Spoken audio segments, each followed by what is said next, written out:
on your smart speaker. Clarity Dental 4-Ways. Arrive in confidence, leave in comfort. Hit News Briefing.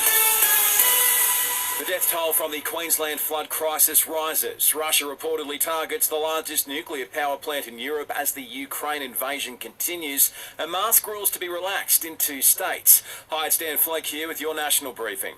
We've heard from the Queensland Premier, who's confirmed another death in the state's flood crisis, the 10th during this weather event. While Anastasia Palaszczuk also apologised to parents in the state's southeast after it was recommended families pick up their kids from school yesterday in light of the troubling forecasts which were doing the rounds. Safety has to come first, and at the end of the day you can only act on the advice that you're given, and that advice given to me and to the senior management staff was that it was going to be very, very severe thunderstorms. Meantime, parts of northern New South Wales remain cut off, and Sydney's cleaning up with concerns of more river rises today. The state's SES Commissioner Carleen York says the state's south coast needs to be on alert this weekend. Overnight we had 700 additional calls for assistance, as well as 13 flood rescues. We're planning for this weather in the next couple of days down on the south coast as well, and we're preparing the community and messaging very strongly out there in relation to the risks and what they need to do to be prepared. A new system's expected to hit the state's east on Sunday and Monday, with some areas tipped to receive as much as 150 mil of rain.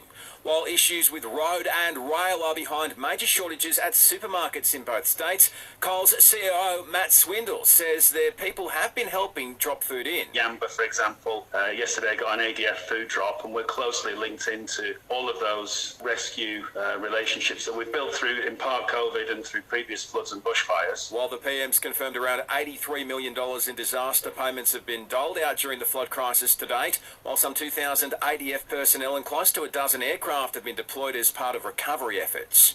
Looking overseas, and our foreign ministers responded to reports Russia's attacking a nuclear power plant in Ukraine. It's claimed a fire's broken out at the station as a result. It's the biggest plant of its kind in Europe.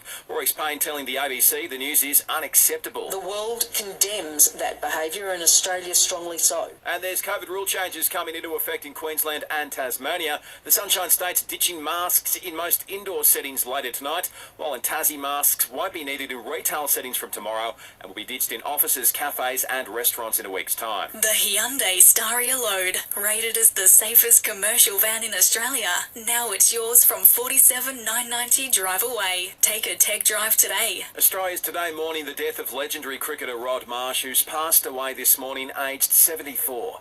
He died in Adelaide after suffering a heart attack in Bundaberg last week. Former Aussie cricketer Greg Blewett has told us he's broken. I'm really down. I had a fair bit to do with Rod.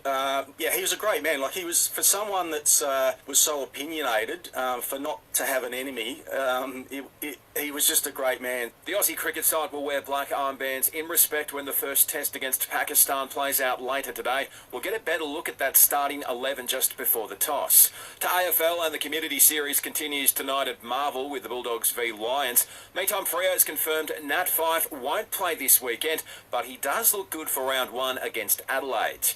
And in the NRL, the Titans coach admits he's unsure whether Kevin Proctor will sneak onto the bench for round 1.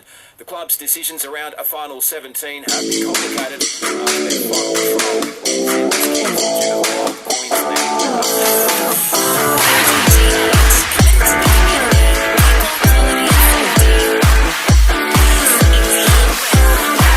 Possible showers for Mackay and the Whitsundays this afternoon, 34 the top, dropping to 25 tonight, a shower or 2, and 34 again tomorrow. And our listener app is your new home of local news. Download the app now to listen live or on demand.